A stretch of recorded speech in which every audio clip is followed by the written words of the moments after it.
Buen día. Buenas, profesora. Buenos días, profesora. Buenos días a todos.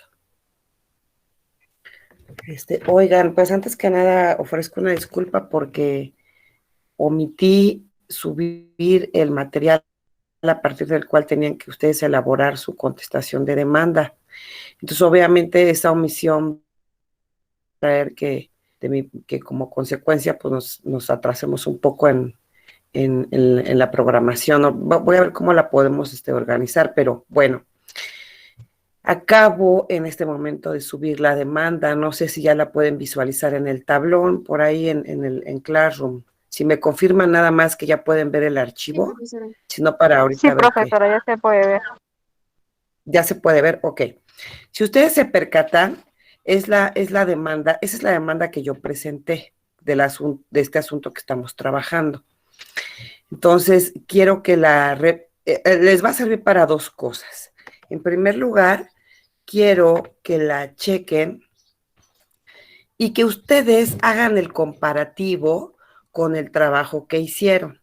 Miren, yo lo que les platicaba, no sé si aquí en clase o fue a otra de sus compañeras, que en realidad uno va aprendiendo sobre las cosas hasta que las hace.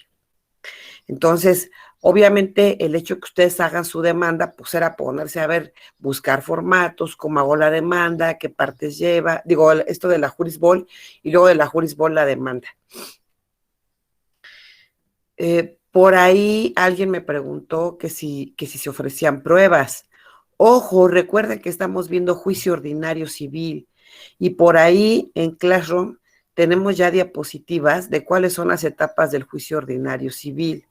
Entonces, obviamente, en el juicio ordinario civil se presenta la demanda, pero no se ofrecen pruebas, porque acuérdense que para eso, en el juicio ordinario civil, va a haber un periodo de ofrecimiento de pruebas. Recuerden un poquito que decíamos que esa es la característica de un juicio ordinario civil. Voy a prender la cámara, por siento que si no, no me hacen caso. Recuerden un poquito que habíamos visto que esa es la característica del juicio ordinario civil. Hay etapas, ¿no? Y decíamos, hay una etapa postulatoria, que la etapa postulatoria, decíamos, se integra con la demanda y la contestación de demanda. Quizá la reconvención y contestación a la reconvención en caso de que se haga una reconvención. Y ya cuando tenemos estos elementos, habíamos hablado en su oportunidad en clase, decíamos, tenemos integrada la litis en este momento. Y decíamos, la litis no es otra cosa más que los puntos que se quedaron controvertidos y que van a ser objeto de prueba, los puntos que se van a probar. Entonces, hasta que se sabe cuáles van a ser los puntos de prueba o los hechos realmente controvertidos, es ahí cuando se va a ofrecer las pruebas, ¿no? Y entonces ya vendrá otra etapa, se cierra la postulatoria, viene la etapa probatoria, donde ambas partes tienen que ofrecer sus pruebas.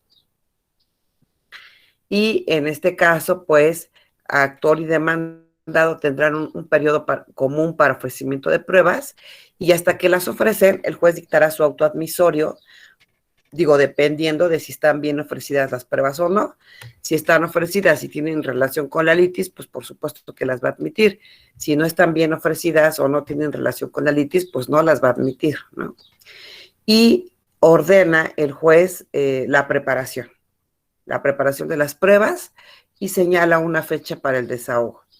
Entonces, la preparación de las pruebas tiene que ver con girar oficios, pedir informes, citar a personas, que se presenten el caso, por ejemplo, que se hayan ofrecido periciales, que se presenten los peritos a aceptar el cargo, etcétera, etcétera, ¿no? Entonces, ya que están preparadas las pruebas, se lleva a cabo la audiencia de desahogo de pruebas. Entonces, las etapas en el juicio ordinario están muy marcadas, no se revuelven unas con otras. Entonces, en esta primer demanda, pues por supuesto que no había que ofrecer pruebas. Ojo con lo que voy a decir. No se abre un capítulo de ofrecimiento de pruebas como tal, pero Yo por eso les puse ahí unos artículos que ustedes tenían que leer. Si bien es cierto, no se abre un capítulo de ofrecimiento de pruebas, hay documentos que se tienen que acompañar con la demanda. Y esos serán esos requisitos, los encontramos en los primeros artículos del Código de Procedimientos Civiles. ¿Se acuerdan que yo les he mencionado? Yo cuando tengo que o hacer una demanda o contestar una demanda, lo que sea, yo primero me meto al Código Civil, luego al Código de Procedimientos, pero les decía, yo me leo todo, me busco todos los artículos que tengan relación. Entonces, si me meto al Código de Procedimientos, igual me voy leyendo todo lo que tenga relación en el Código de Procedimientos y ahí me encuentro la solución. Entonces, voy anotando los artículos y la idea principal del artículo que me parece que es muy relevante, la anoto y voy teniendo mis apuntes. De tal forma, si es jurisprudencia, pues me meto a buscar jurisprudencia sobre el tema, de tal manera que voy preparando la parte de derecho, ¿no? ¿Por qué? Porque obviamente al momento que yo voy a contestar, pues ya voy a tener el respaldo de lo que me dice la ley, de lo que me dice la jurisprudencia, y yo voy a adecuar todo en una perfecta teoría del caso. Bueno, alguien por ahí levantó su mano, no tengo detectado quién. ¿Alguien Ah, quería hablar? fui yo, pero nada más se me olvidó la palabra que le iba a decir, pero era algo así como que esa es la diferencia entre exhibir y la otra palabra que no me acuerdo, una prueba, porque en una se mete ya cuando se depuran y preparan las pruebas es una cosa, como decíamos, el momento probatorio, y antes, cuando en la demanda nada más estamos exhibiendo los papeles que acompañan, por así decirlo, la demanda.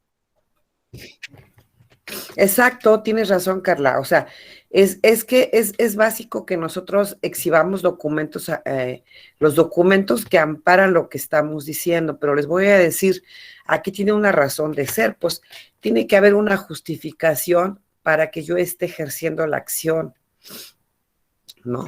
Para que yo empiece a mover todo el aparato procesal, tiene que haber un principio de certidumbre.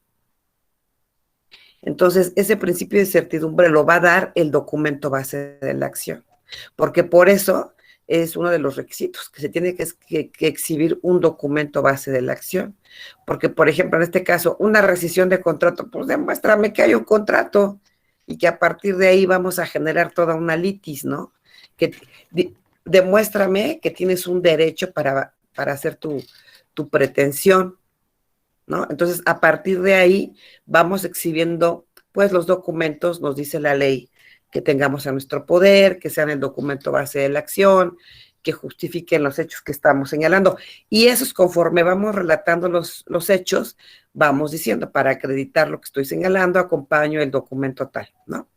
Pero esos son documentos que tenemos que exhibir desde que estamos nosotros presentando nuestra demanda o nuestra contestación de demanda, porque después hay artículo expreso. Si yo no presento los documentos, después ya no me los van a admitir. Entonces, esos son los momentos para acompañar este tipo de documentos, los que ya tenemos en nuestro poder. Y como dice su compañera Carla, efectivamente, los ofrecemos, los presentamos junto con nuestra demanda o con de demanda y ya más adelante los reiteramos en un ofrecimiento de pruebas. Ya los ofrecemos como prueba. Una cosa es agregar o acompañar, anexarlos, y otra cosa es ya ofrecerlos como prueba, ¿vale? Bueno, entonces, ¿qué les va a dar a ustedes la certeza? Leer, ponerse a leer, ponerse a estudiar. No hay otra, abogados, que preguntarle al compadre, que como que tengo un presentimiento, que como que me dijeron, que no vale, no vale. Lo único que vale es meterme de lleno al Código Civil, al Código de Procedimientos, a la jurisprudencia, y entonces a lo mejor después de un estudio que yo haga exhaustivo, voy anotando mis dudas y ahora sí ya puedo a lo mejor pedirle la opinión a otra persona, meterme a ver formatos, pero ya llevo la idea, ya llevo la idea. ¿Alguien había levantado la mano por ahí? Sí, maestra. ¿Quién fue Luis Daniel? Luis Daniel. Sí, una pregunta. Bueno, primero, pues, está muy padre que nos explique todo, para que, pues ya son cosas prácticas. Y bueno, en cuanto a ello, preguntarle, maestra, por ejemplo, la confesional. Recuerdo que hace tiempo algún profesor, bueno, lo personal me comentaba que debía igual ofrecerse del escrito de la demanda, más bien podía ofrecerse desde el escrito de la demanda, la confesional, y daba como fundamento el artículo 308. En ese caso, la confesional también puede inmiscuirse en la demanda, maestra, y si es así, ¿de qué forma se haría? A ver, déjame ver el artículo 308 que te dijo la maestra. Dice, desde los escritos de demanda y contestación de demanda y hasta, ay, no alcanzo a leer aquí qué dice, y hasta 10 días antes de la audiencia de pruebas se puede ofrecer la de la confesión. Ok, sí, sí, si tomas como base ese artículo, la verdad es que sí lo podrías ofrecer. Realmente en la práctica no se hace. O sea, lo puedes ofrecer, no, pero quizá los jueces te lo puedan tener por ofrecida. Honestamente, en todos los años que tengo yo en ejercicio profesional, nunca he visto un ofrecimiento de pruebas desde la demanda, esa es la verdad. Yo todos los ofrecimientos de confesión los he visto en el periodo de ofrecimiento de pruebas, en el caso del juicio ordinario, ¿no?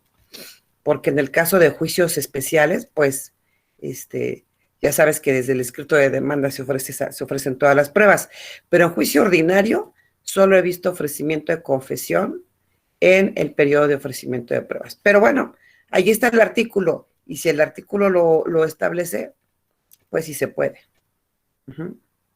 Gracias, maestra. Y bueno, y me parece muy padre que nos diga lo práctico, lo que está vivido en los casos, porque eso nos va a ayudar mucho, porque pues tiene experiencia y eso creo que cuenta mucho. Por lo menos en el área civil y familiar les puedo decir que sí.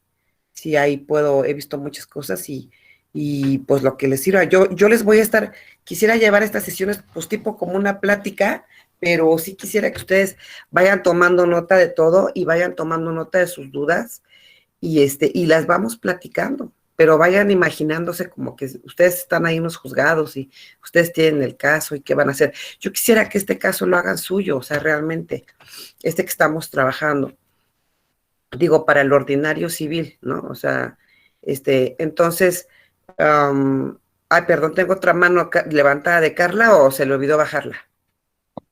Ah, no, sí es mía, es que me surgió una pregunta con lo que dijo Luis, de Adelante. que tanto la confesional como la testimonial, por ejemplo, si la ofrezco en el momento de las de pruebas y ya como que me preparan hasta incluso los testigos, ¿no? Pero este pliego de preguntas lo tengo que ofrecer 10 días antes mínimo, o mi pliego está así sin que nadie sepa qué preguntas contiene, la puedo llevar el mismo día que va a ser el juicio. Mira, la verdad es que nadie va a saber qué preguntas son las que tú ofreciste, aunque lo exhibas desde antes, ¿eh? Te voy a poner, por ejemplo, este es tu sobre, donde tú estás, tú ofreces tu pliego, formulas tus preguntas, y no creas que lo presentas así tal cual, sino el escrito, tu documento donde van tus preguntas, tus posiciones, las metes en un sobrecito, haz de cuenta que fuera un sobre, metes tu escrito en un sobrecito, cierras el sobrecito así, e incluso para asegurar que no va a haber apertura del sobre, al momento que lo cierras, se firma, y la firma tiene que atravesar la solapa del sobre y la parte del cuerpo del sobre, para que de esta forma, si hubiese una ruptura, tú te vas a dar cuenta, porque se va a interrumpir la firma, se va a afectar la firma. Cuando nosotros exhibimos el sobre cerrado de pliego de posiciones, esa sugerencia, repito, acá adentro viene mi pliego de posiciones, ¿no? Acá adentro tengo, por decirlo así, mi pliego de posiciones, que también lo doblo y lo guardo, ¿no? Por decirlo así, este es mi pliego de posiciones. Entonces, acá está mi pliego de posiciones, lo meto al sobre, cierro el sobre, acá atrás en el sobre va una leyenda que dice, este sobre contiene el pliego de posiciones que deberá desahogarse en el desahogo de la prueba confesional, expediente a cargo de los demandados, tal. Expediente número tal, juzgado tal, para que si se llegara por ahí a traspapelar, pues se sepa de qué asunto es este sobre, ¿no? Entonces aquí se ponen todos los datos. Y acá en la parte de atrás, donde te digo que se cierra el sobre, se hace aquí una firma, pero abarcando la solapa del sobre y el cuerpo del sobre, para que sepan que no lo van a poder abrir. Entonces, en ese sentido, nadie va a saber tus preguntas, esa es una realidad. Esas no la van a poder saber la contraparte. Yo les decía la otra vez, yo les comentaba, y esto me da como un poco de preocupación, porque a veces siento que no me están haciendo caso en las clases, porque yo les comentaba la otra clase, o no sé si la pasada o la antepasada, les decía, porque hubo la misma pregunta, ¿ofreceré mi pliego de posiciones desde que ofrezco la prueba o hasta antes de la audiencia lo ofrezco? Yo les decía, a mí, la verdad, lo que me lleva a tomar la decisión es el tiempo que tenga. Si cuando tengo que hacer mi ofrecimiento de pruebas, tengo el tiempo para sentarme a pensar en las posiciones y a elaborarlas con calma para que no me las deseche, elaborar unas buenas posiciones, y elaborar buenas posiciones tiene que ver con conocer mi demanda, contestación de demanda, quizá excepciones y defensas, convención y reconvención, reconvención y contestación a la reconvención, perdón, y tenerlas bien claritas, ver qué se dijo y qué no se dijo, y en función de eso hacer mis preguntas, ¿no? Entonces, si tengo tiempo de hacer en ese momento mi pliego de posiciones, pues lo hago, pero que si la verdad el tiempo me está comiendo, pues yo nada más lo ofrezco y ya más adelante yo hago el pliego con calma, ¿no? El pliego de posiciones lo puedo presentar hasta antes de la audiencia. Quiere decir que yo incluso lo podría presentar el día de la audiencia, pero tengo que llegar por lo menos una hora antes para presentar el pliego de posiciones en la oficialía de partes del juzgado, que me lo sellen, que tenga el horario de que es antes de la audiencia, para que se lo pasen al secretario de acuerdos y lo pueda tomar en cuenta, ¿sale? Entonces, ojo con eso, ojo con eso. Muchas gracias, profesora. Sí, es De que nada, luego Carla. traba el internet a los compañeros y por eso luego como que no escuchamos bien las preguntas, pero muchas gracias. Sí, y si no escuchan algo, pues vuélvanme a preguntar, díganme eso, oiga, no escuché muy bien, me repite por favor la explicación. Ahorita sí se entendió la explicación del sobre, de cómo va preparado. Sí. Sí, maestra. Ok, de todas maneras, eso es una parte que vamos a ver nosotros en el ofrecimiento de, ¿cómo se llama? Cuando lleguemos a la etapa justamente de ofrecimiento de pruebas, ¿sale? Déjenme.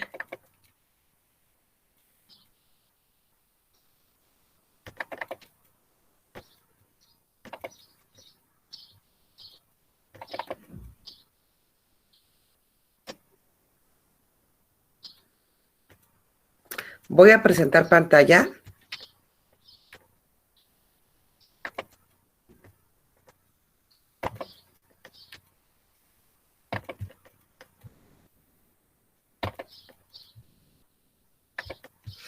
Ustedes me dicen si la alcanzan a visualizar, por favor.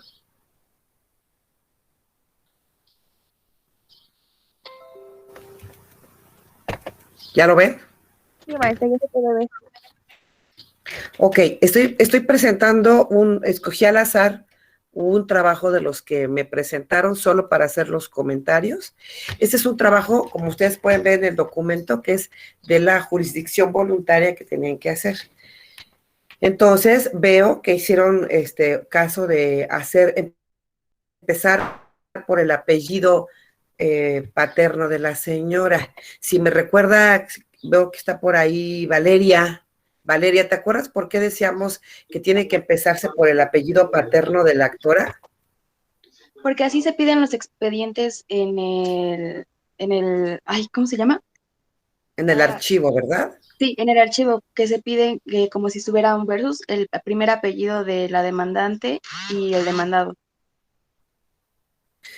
Sí, entonces se piden por el apellido paterno del actor, ¿verdad? O los apellidos del actor. ¿Se acuerdan que le decíamos, tú llegas a la Ciudad de México y le dices, oye, ¿me permites un Vidal Arias?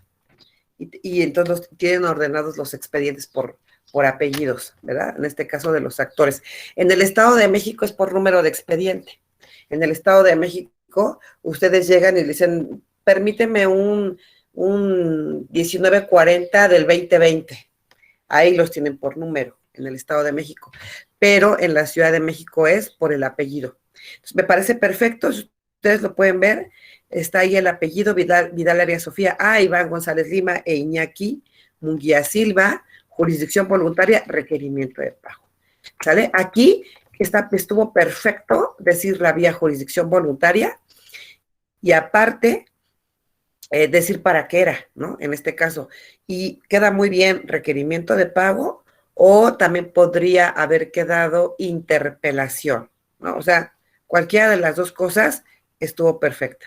Y sé juez de lo civil de la Ciudad de México en turno presente, perfecto, porque ya dijimos que era el juez competente, el juez de lo civil, que en este caso es un juez, cuando ponemos juez de lo civil, se da por entendido que es un juez de lo civil de proceso escrito, porque si fuera un oral, entonces ya pondríamos ahí juez de lo civil de proceso oral, pero como no lo pusimos, se da por entendido que es un juez de lo civil de proceso escrito. Luego ya viene Vidal Arias Sofía, mayor de edad, mexicana. Bueno, esta parte, que ustedes saben que esta parte toda es lo que se conoce como proemio. La parte de aquí arriba es el rubro, esta parte de aquí es el rubro, ¿no? Donde van todos los datos del juicio. Este es el juez competente y aquí viene el proemio. El proemio es esta parte donde se presenta la parte que está promoviendo, se presenta, señala domicilio para recibir notificaciones, autoriza tanto a mandatarios judiciales como a personas autorizadas para imponerse de autos, ¿no? Para revisar los autos. Entonces, bueno, aquí está esta parte de proemio. Después tenemos la parte en donde se señala lo que está solicitando y de quién, ¿no?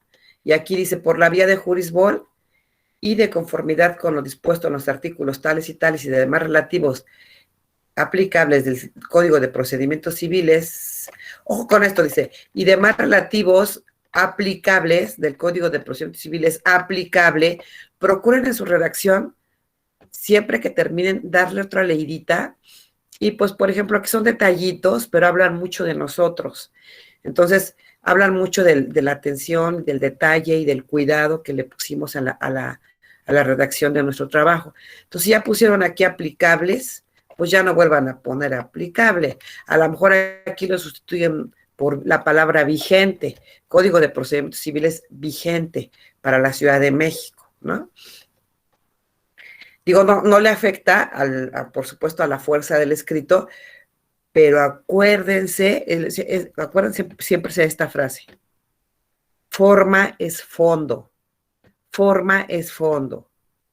Si la forma está muy cuidada, muy bonita, habla de quién está atrás. Entonces, forma es fondo. Bueno, vengo a promover diligencias para solicitar que se interpele. Aquí estuvo muy bien, que se interpele o que se requiera de pago, cualquiera de las dos cosas pudo quedar bien, al C, Iván González Lima, y a la C, Iñaki. Bueno, Iñaki es hombre, ¿eh? O sea, Iñaki es hombre. A lo mejor se les figuró nombre de mujer, pero no, es hombre. Entonces aquí sí compóngale porque pues es al C, Iñaki también. O sea, aquí tengo que haber quedado a los C, Iván González Lima e Iñaki Munguía Silva. Pero es hombre. Entiendo que a lo mejor este nombre de Iñaki les confundió, pero pues son jóvenes y a lo mejor no es tan común para ustedes ese nombre. Bueno, se interpele respecto al cumplimiento de pago establecido en el contrato de compraventa sobre unidades privativas de un inmueble celebrado con la C, Vidal Arias Sofía. Aquí con la C, pues casi siempre se utiliza la palabra con la suscrita, con quien está suscribiendo o quien está haciendo ese requerimiento. A efecto de que sean requeridos los compradores, se señala el domicilio ubicado en Avenida México número 115. Bueno, muy bien. Ya estamos señalando dónde. Prestaciones, muy sencillito, que se interpele por vía judicial a los compradores Iván González Lima y C. Iñaki Munguía Silva para efecto de requerirles el pago del saldo por la cantidad de 2.850.000 pesos. Asimismo, que de conformidad con el artículo 2080 se les marque un plazo de 30 días hábiles para cumplir con dicho requerimiento. Ok. Acuérdense que yo les dije que los días son naturales, pero que hay muchos que tratan de excepcionarse diciendo que deben computarse hábiles. Entonces ustedes mejor no mencionen que son hábiles. Ustedes nada más hablen de los 30 días que marca el Código Civil. Yo les dije, para mayor seguridad, para no darles cuerda, ya ustedes compútenlos como hábiles, pero ustedes no lo mencionen aquí como hábiles. Hechos. ¿Y qué pasa? En todos los hechos, ¿saben qué es lo que sucede? Ustedes tienen que entender que lo que le van a contar al juez es una historia de los hechos. Dicho de otra forma y de una manera más técnica, ustedes le van a exponer su teoría del caso. Es decir, ¿qué pasó? ¿Y por qué razón ustedes tienen derecho a pedir lo que están pidiendo? En su relato tiene que entenderse, tiene que ser tan clarito, tan sencillo, que ustedes de inmediato le den a entender al juez que ustedes tienen el derecho para pedir lo que están pidiendo. Entonces, eso se llama teoría del caso. ¿Se acuerdan que por ahí les pasé un promo de un curso que voy a dar que se llama teoría del caso en juicios orales familiares? Entonces, pero la teoría del caso se aplica a todo, a lo civil, a lo penal, a lo administrativo, a lo familiar, a todo se aplica la teoría del caso. Entonces, la teoría del caso implica esta historia que yo voy a contar y por qué tengo derecho a que se me conceda tal o cual cosa. Igual, si yo voy a contestar una demanda, tengo que dar mi propia teoría del caso, pero en este caso mi teoría del caso llevará a que se me exonere de lo que se me está demandando. Y si estoy haciendo una reconvención, que es como otra contrademanda, pues mi teoría del caso es por qué tengo derecho a reclamar lo que estoy reclamando en mi reconvención. Entonces, en estos documentos que son los principales, demanda, contestación de demanda, reconvención, contestación a la reconvención, en todos voy a estar exponiendo una teoría del caso. Y todo lo demás, excepciones y defensas, ofrecimientos de pruebas, desahogo de pruebas, tienen que ir acordes a la teoría del caso que yo estoy exponiendo en mi demanda o contestación de demanda, en mi reconvención o en mi contestación a la reconvención. Todo lleva una lógica. Entonces, por eso es que nos dice la ley, ¿cómo se deben de relatar los hechos? Cronológicamente, como fueron sucediendo uno tras otro, ¿no? Nada de que celebré el contrato y ahorita ya, no sé, ya fui a darme una vuelta a los terrenos y no tiene nada, y luego me regreso. Ah, pero en un día me dieron un abono y luego me regreso. Ah, no, pero es que ahora ya, o sea, no puedo ir de un lado para otro dando tumbos. No sé, si se tratara de una guardia y custodia, pues me casé y luego, pues viví feliz un tiempo, pero después ya no. Y luego me regreso. Ay, tuvimos 3 hijos. Y luego, o sea, no puedo ir de aquí para allá, así con los hechos. Todo tiene que ser en qué orden se sucedieron los hechos, ¿no? Y lo más sencillo y lo más claro que se pueda. Y claro, también si voy a a decir algo es porque voy a tener la manera de probarlo. Porque si son hechos que no son relevantes o que no voy a tener manera de probarlos, pues bueno, a lo mejor nada más los puedo mencionar como para fortalecer un poquito la parte de la historia, pero generalmente lo que yo diga lo tengo que probar. Dice aquí, con fecha 30 de enero de 2016, Vidal Arias Sofía en su carácter de vendedora celebró. Fíjese cómo están redactando aquí. Se supone que quien está promoviendo es la vendedora. Entonces, ella está hablando en primera persona. Me presento, soy Sofía, soy mexicana, celebré un contrato, vengo a demandar. Entonces, aquí este hecho ya no está en primera persona. Dice, la C. Vidal Arias, en su carácter de vendedora, celebró un contrato de compraventa. Como que más bien hay que irnos acomodando a como estemos hablando. En lugar de celebró, pues celebré, ¿no? Porque es ella la que lo está diciendo. Un contrato de compraventa privado con el C y el C. Aquí vuelvo a ver lo que dice, y la C. Corríjale, son hombres los dos. Ambos con carácter de compradores, el cual se agrega al presente curso como anexo 1, respecto al inmueble constituido en propiedad del condominio, ubicado en Muy bien. A ver, fíjense, este hecho está como confusito. Les voy a decir por qué. Primero me tienen que decir, con fecha 30 de enero de 2016, ya me dijeron cuándo, el día tal, ¿qué ocurrió?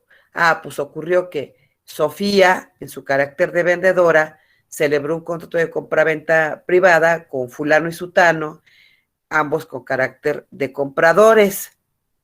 Yo esta parte del cual se agrega el presente curso como anexo 1, lo omitiría aquí, lo dejaría hasta el final, porque me corta la idea, me está cortando la idea que yo voy a querer decir. Yo le pondría aquí Iñaki Munguía Silva, ambos con carácter de compradores, y fíjense, si le quitan este párrafo de el cual se agrega al presente curso como anexo 1, quítenselo, y entonces ya lo leen de corrido. Celebré contrato de compraventa privado con Iván González Lima e Iñaki, ambos con carácter de compradores, respecto al inmueble constituido en propiedad en condominio ubicado en Camino Real a la Jusco, Delegación Tlalpan, en la Ciudad de México, código postal tal. Y luego nada más dice entre paréntesis, 1, 4, 6, 4, 8, unidades privativas 5, 6, 7, 8. ¿Qué me quieren decir con eso?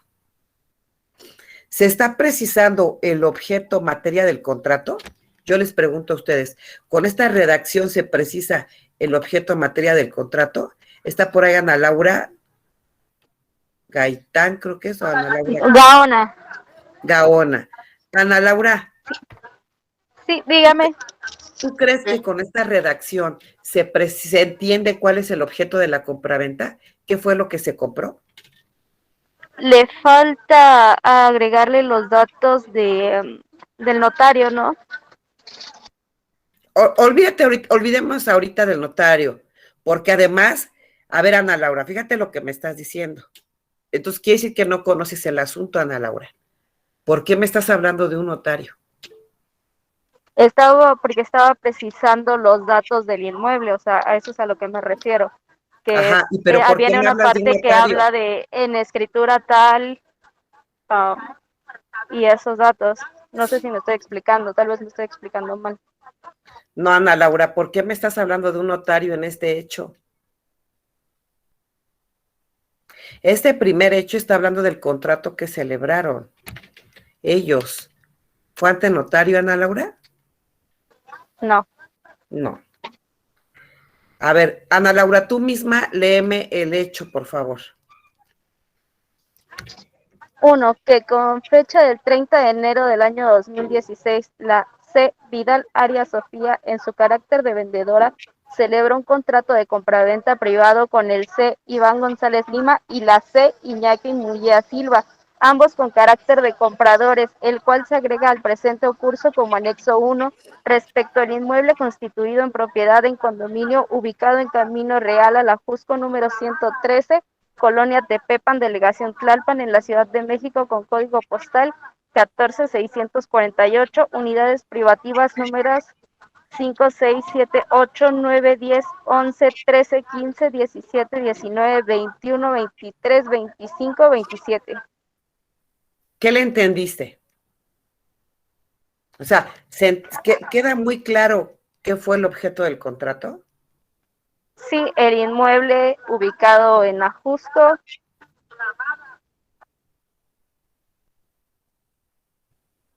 Ajá. Y las unidades privativas que se delimitan ahí.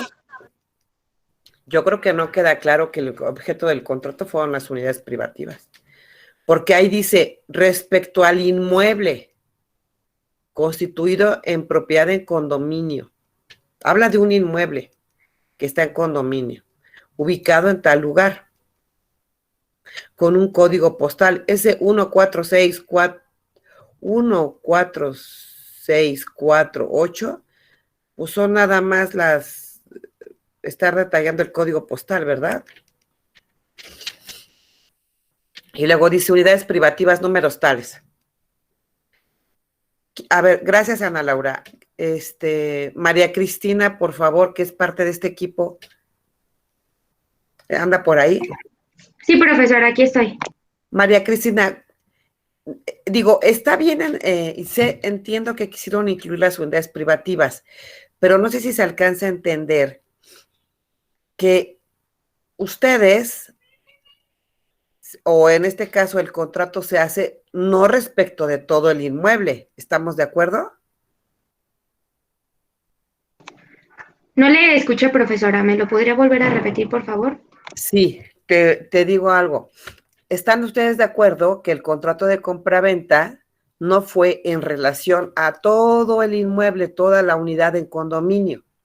No, solo fue respecto a unas unidades privativas. ¿Estamos de acuerdo? Sí, profesora. Entonces, ¿cómo se tenía que haber detallado este hecho? Tuve que especificar las unidades privativas de las que se contestó, ¿no? Mira, aquí están las unidades privativas, pero las tienes hasta la parte final de tu hecho, ¿sí? Dices, pero fíjense nada más, ojo con esto, es que tienen que ustedes en su mente leerlo y luego ver si se entiende de qué estamos hablando. Ustedes me tienen que relatar cuál es el objeto del contrato. Y el objeto del contrato, aquí dice, celebramos contrato de compraventa privado con el C. Iván González Lima e Iñaki, ambos con carácter de compradores, y después seguiría, respecto a 15 unidades privativas marcadas con los números tal, que se encuentran dentro del inmueble constituido en propiedad en condominio ubicado en Camino Real a la Jusco, delegación Tlalpan, código postal 16684. O sea, el objeto de la compraventa son 15 unidades privativas, marcadas con los números tal, que se encuentran dentro del inmueble constituido en propiedad en condominio. ¿Sí me explico, muchachos? Sí, profesora. Entonces, ojo con eso. Su objeto del contrato son las 15 unidades privativas. Entonces, aquí primero me dicen, respecto al inmueble constituido, el contrato respecto al inmueble constituido en propiedad en condominio, ubicado en tal lugar.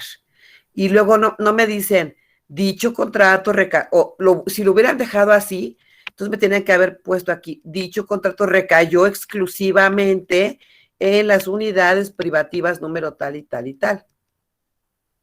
Pero no lo aclaran, nada más como que me dan, pareciera que esto de unidades privativas es parte de la dirección del inmueble. Y no se entiende en este hecho que esas unidades privativas fueron el objeto del contrato.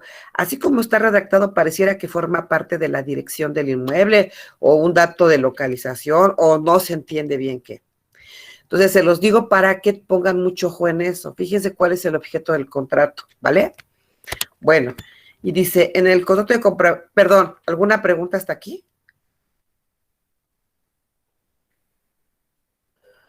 Profesora, Sí. ahí mismo en los hechos, cuando se especifica el objeto del contrato en su en el párrafo primero, ¿tendrían que poner también el precio o si está bien como lo pusieron en el segundo ya después?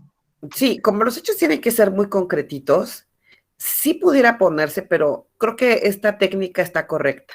Primero es decir cuál es el objeto, ¿no? Y ya después, como para mayor claridad, el precio. Entonces, creo que aquí estuvo muy bien como lo hicieron. ¿Sale? Gracias. Dice, en el... Ay, caray. Maestra, yo tengo una duda, no sé si nos va a Adelante, dar la oportunidad adelante. de corregir, si nos va a dar la oportunidad de corregirlo. Es que tuvimos un problema porque aparece como propietaria y no podemos modificar el documento. Ay, sí, qué cosa, ¿no? Porque como yo, no sé qué pasó. No sé, ¿por qué aparezco como propietaria? ¿Quién sabe? No lo sé. Pero sí, quiero que vayan tomando nota, ¿vale? Quiero que vayan, de todos modos vayan tomando las notas y vemos qué podemos hacer. A lo mejor igual va a ser mejor que me lo manden al correo, ¿no? Para Sí, que ya, profesora, va a ser lo más viable sí, yo mandárselo creo al que sí, correo. porque como les voy a decir con honestidad, como no le sé muy bien a esto de los documentos en Drive, pues yo pensé que ustedes les sabían mucho.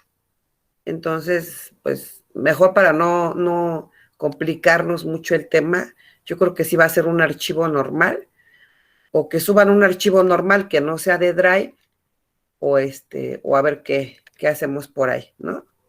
Pero sí, o sea, ustedes vayan componiéndole y los demás, pues vayan tomando nota para que vean que se tiene que hacer ahí. Pero yo lo que quiero es que les vaya quedando claro que la redacción es importante porque si no, no voy a expresar con claridad y el juez no va a saber. Y no solo eso, sino que cuando yo no digo las cosas en forma correcta, ya le estoy dando elementos a la otra parte para que se defienda, para que me ponga una excepción, para que me oponga cualquier cosa. Entonces yo tengo que ser, por eso, sencillita, pero muy clara, pero muy precisa o preciso en lo que voy a hacer. ¿Sale? Bueno, entonces después viene en el hecho 2, en el contrato de compra-venta celebrado, fíjense, por favor, atención en esto es un punto clave.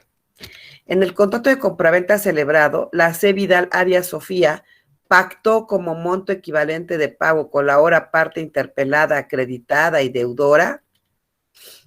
Bueno, está bien. Pensé que, como no había leído todo, pensé que nada más iban a poner que ella lo pactó, pero sí está bien. Pactó como monto equivalente con la hora parte interpelada, que generalmente está muy bien porque están diciendo que los dos lo convinieron. Y a veces yo desde ahí, si estoy requiriendo de pago, la redacción que le voy dando es de imputarles a ellos para que, bueno, ahorita como es jurisdicción voluntaria, a lo mejor no tiene tanto que ver, pero en la demanda yo sí le pondría que en el contrato base de la acción los compradores se obligaron a pagar tal cantidad, o sea, ya imputándoles a ellos el hecho, para que me lo contesten y ya, dejando muy claro desde un principio que fue obligación de ellos. Ok, pactó como monto equivalente la cantidad de 3.750.000 pesos, de los cuales a la firma del contrato se entregaron a la C. Vidal Arias Sofía 150.000 pesos, cantidad que el referido deudor dispuso desde el momento de la firma del contrato. Ay.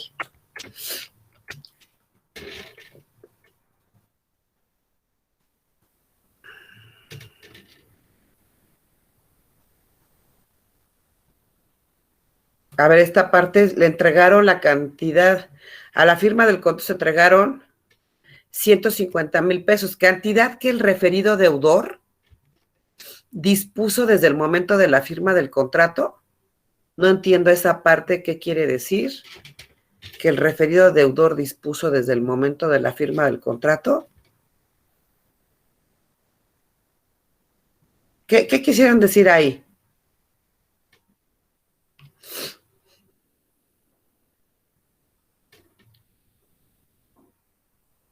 Chicos.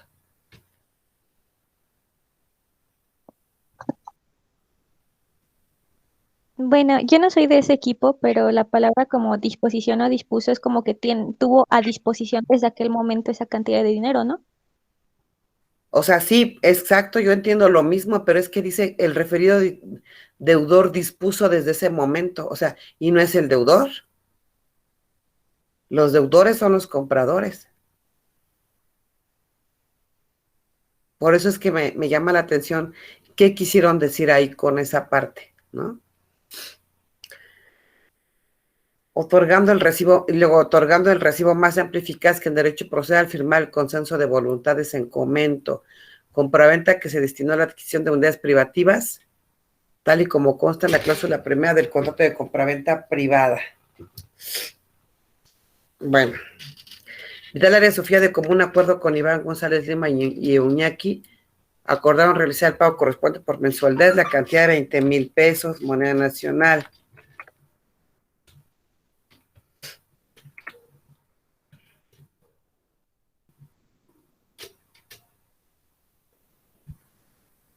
Misma cantidad que debe pagarse hasta cubrir la cantidad total del saldo de 3,750,000 pesos. Plazo que no debía ser mayor a la vigencia de la licencia para construcción, vigencia establecida con fecha del mes de mayo de 2020. Bajo promesa de decir verdad, manifiesto su señoría que Iván González Lima e Iñaki Muya Silva realizaron el pago de las siguientes cantidades respecto al saldo en su favor del inmueble recibido, las cuales son, aquí está, es el caso que la ahora parte interpelada, Iván e Iñaki realizaron el último pago con fecha 15 de febrero, dando un total de 900,000 pesos. Actualmente adeudan 2,850,000 pesos. En consecuencia de los hechos anteriores por medio de la presente vía de jurisdicción tributaria, promuevo las respectivas diligencias. Aquí les faltó un hecho que motive, porque tal pareciera que están ya demandando el pago.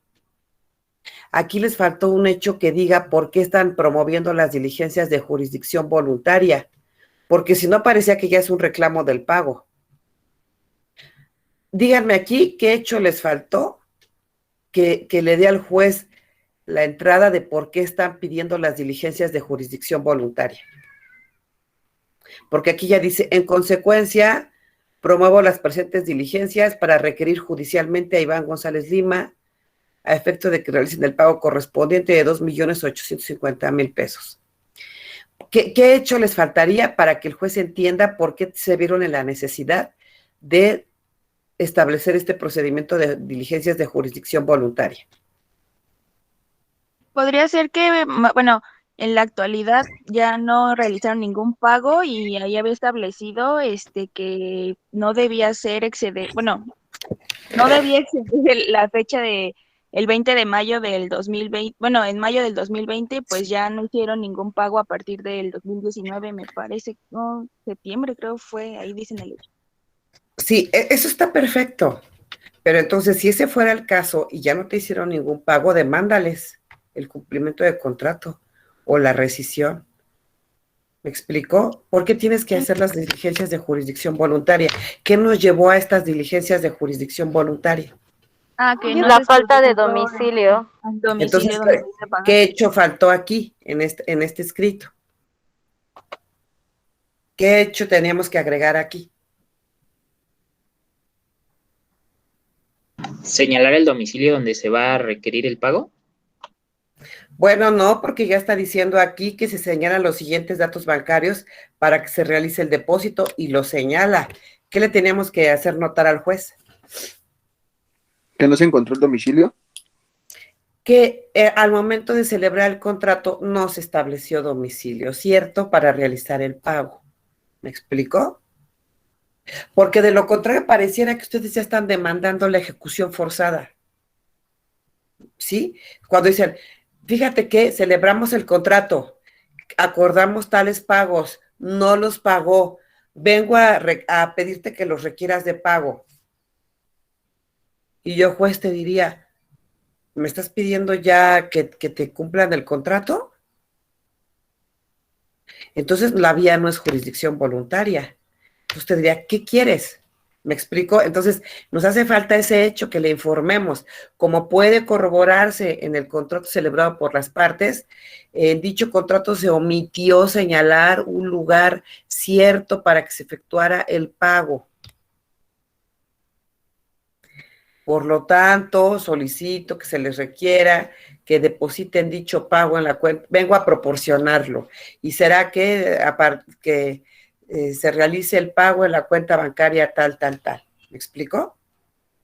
Porque ahí ya le vamos a dar la entrada, la justificación de por qué es el procedimiento de jurisdicción voluntaria. ¿Sí me explico en esa parte?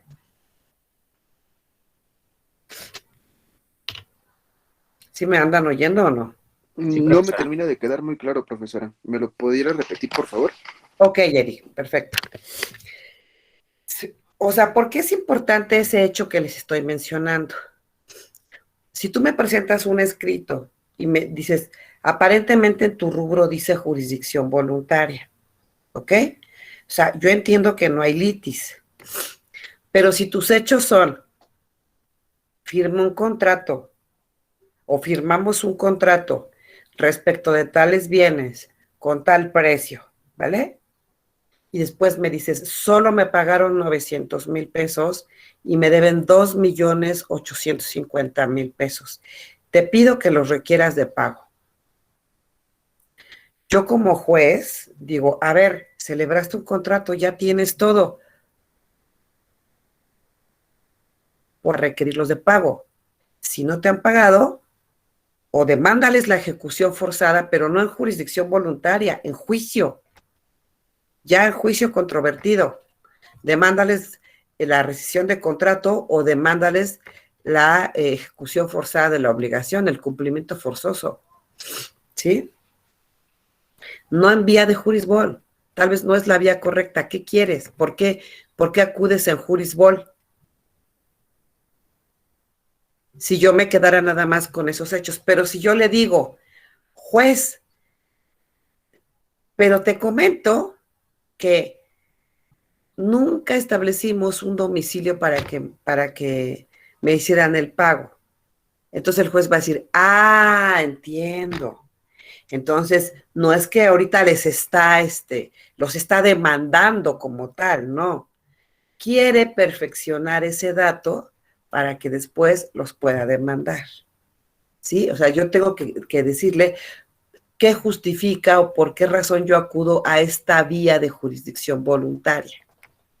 Ajá. Entonces, en este caso, no le estoy demandando ya el pago en forma contenciosa, no es una demanda, sino mis diligencias son para perfeccionar aquellos elementos que no tuve en el contrato. En este caso, la falta de un domicilio preciso. Eric, tú estuviste el día que por ahí, ¿quién fue? Que me ayudó a leer una jurisprudencia que decía que si no hay domicilio, el deudor no incurre en mora. ¿Tú estabas por ahí, Eric? Sí, me parece que sí. Es más, hasta tu compañero la compartió en el chat. Entonces, ahí decía que si no hay domicilio, pues si tú los demandas, ¿qué te puede decir válidamente el deudor? Pues yo sí te quería pagar, pero pues como nunca me dijiste a dónde, pues a dónde te iba a pagar. O sea, es un hecho a lo imposible, nadie está obligado. Entonces, si tú no me diste un domicilio, yo no pagué porque no sabía dónde ir a pagar. Es una excepción válida, ¿eh? Y así se han ido para abajo muchos juicios.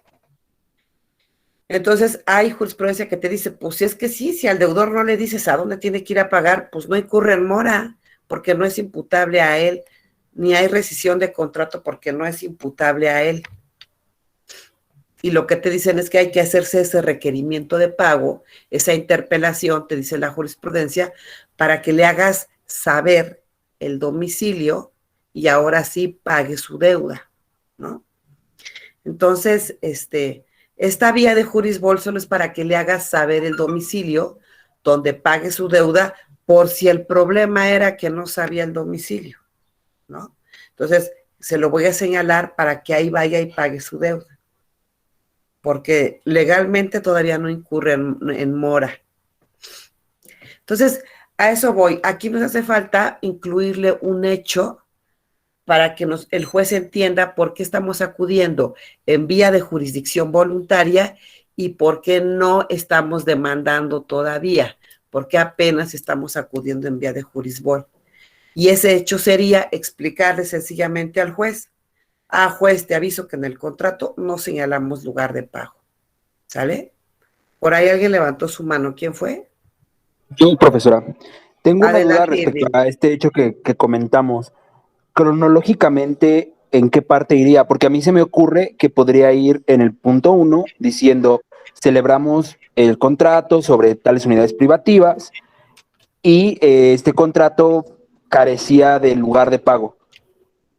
Pero no, bueno, es que esa es como la única manera que se me ocurre ahorita de incluir ese hecho cronológicamente, porque me parece algo extraño que ya el hecho diga: y este fue el último pago que me hicieron en tal fecha, y luego regresarnos al día de la celebración del contrato y decir: hubo un dato que faltó. Entonces me queda ahí esta duda de cronológicamente en dónde embona. Yo fíjate que creo que así como lo mencionas, digamos, como todo fue el mismo día, se celebró el contrato, se fijó el precio, se entregaron las casas, o sea, todo fue el mismo día, como que cronológicamente están situados en el mismo día y no hay tanto problema, ¿no? Como tienes razón, o después hubo pagos, ¿no? Pero yo en todo caso, o lo dejaría en la parte final, donde dijera yo, a pesar de que hubo algunos pagos, no se, como puede leerse en el contrato, no se fijó un lugar preciso para que se hicieran, por lo que se ignora por qué razón se dejaron de continuar haciendo esos pagos. Pero para subsanar tal situación, vengo a señalar que dichos pagos pueden hacerse en la cuenta bancaria número tal, ¿no? Esa sería una primera opción, porque se acuerdan que les dije, por las cantidades no nos conviene poner un domicilio, porque ¿quién va a llevar 2.850.000 pesos en la bolsa del pantalón? Pues nadie, ¿verdad? Entonces, por esas cantidades, pues no. Si fuera otra cantidad, no sé, pues igual, pero bueno, ya en estos tiempos es difícil, ¿no? Pero bueno, si fuera la entrega de una cosa, pues sí, tal vez. Pero ya se fija la cuenta bancaria, pero también podría ser en la cláusula donde hablamos del pago del precio, porque pudiera ser, se fijó que se iba a pagar el precio tal, tal, tal, y a lo mejor ahí cabe hacer notar a su señoría que en el citado contrato no se fijó lugar de pago. Esa podría ser otro momento. Pero a mí sí me gustaría que quedara como de una forma destacada, que no quedara por ahí entre líneas en algún hecho, sino de una forma destacada, lo destaco en un párrafo aparte o lo destaco en un hecho aparte para que el juez sepa por qué razón estoy acudiendo a esta vía de jurisdicción voluntaria. ¿Ok? Sí, profesora, muchas gracias. De todas maneras, ahorita les compartí la demanda, les voy a compartir también como material las diligencias de jurisdicción voluntaria que yo hice para que la tomen como referencia, la que hice en este asunto. ¿Sale? Abigail Dafne, te escucho. Sí, maestra, disculpa, ¿hasta cuándo tendríamos para mandarle por el correo la corrección? Porque igual en la demanda pensábamos que Iñaki era mujer, entonces pues, le pusimos igual Sí. la mujer, ¿no? Entonces, para Ok. corregírselo, en la demanda sí podemos editar, pero en el de jurisdicción voluntaria no sabemos qué pasó. Bueno, ya ve que yo le había comentado. Entonces, Sí, estuvo muy loco, hasta en qué estuvo muy momento loco. le podemos mandar la corrección de la jurisdicción? ¿Sería hasta hoy? Ok, miren, ahorita estamos revisando esta parte. ¿Qué les parece si todos ya vieron más o menos lo que estamos comentando? Y como ustedes pudieron ver, no hay pruebas en estos procedimientos, en esta vía de jurisbol, pues no hay pruebas. Lo único que hay, pues, es el documento base de la acción, porque como les acabo de mencionar, tiene que haber una justificación para la petición, ¿no? Entonces, yo creo que ahorita ya todos estuvieron escuchando más o menos sí, estuvieron escuchando las observaciones y tal vez varios quisieran hacerle algún perfeccionamiento a su escrito, alguna corrección. No son los únicos, yo creo que varios. Y obviamente, pues también hay en repercusión a la demanda. Entonces, Pues, ¿qué les parece si lo revisan el día de hoy y mañana me lo mandan por correo? Ahorita les voy a escribir mi correo. Sí, maestra. ¿Y la contestación para la demanda, para qué día se entregaría? Espérenme tantito, estoy escribiendo. Mándenmelo a este porque ese es el que reviso más. Acabo de anotar en el chat mi cuenta de correo, ¿vale? Ese que reviso todos los días. La contestación de demanda, ustedes saben, ya hicieron su escrito de demanda. Ustedes saben que la contestación de demanda tiene básicamente lo mismo que una demanda, si acaso, lo único que tiene diferente la contestación de demanda es que tiene al final de que ya primero contestamos y es que estoy tratando de... Espérame. Bueno, en el caso de la contestación de demanda, primero igual con la misma estructura que una demanda, ya esta vez con el rubro debe tener un número de expediente. Debe tener el juez. ¿Qué les parece si manejamos el juez 30 de lo civil? Dirigido al juez 30. Ahorita les mando las indicaciones del número de expediente y juez, para que conforme a eso, pues ustedes lo hagan. Ya dirigido al juez que corresponde, al que los emplazó, y igual, el proemio presentándose, señalando domicilio para recibir notificaciones, autorizando abogados, y señalando contestación a las prestaciones, contestación a los hechos y contestación al derecho. Inclusive si hubo medidas provisionales o lo que sea, pues contestación a las medidas provisionales. Y ya que terminé de contestar todo, ya que terminé de contestar toda la demanda, tiene que abrirse un capítulo así textual que diga excepciones y defensas. Ahí vendrán todas las excepciones y defensas que yo quiera hacer valer. Y después de estas excepciones y defensas, ya que terminé con mis excepciones y defensas de todo eso que contesté, si yo quiero, entonces en ese acto reconvengo, ¿sale? Y ahí tendría que venir un capítulo que diga reconvención. Y la reconvención pues lleva toda la estructura de una demanda como tal, toda la estructura, hechos, derecho, hechos, prestaciones, hechos, derecho, si hay medidas provisionales, pues medidas provisionales, toda la estructura de una demanda. Entonces, en este caso no vamos a reconvenir, nada más vamos a darle contestación a la demanda. Entonces, no sé si esté bien, crean que para mañana la puedan terminar. ¿Cómo ven?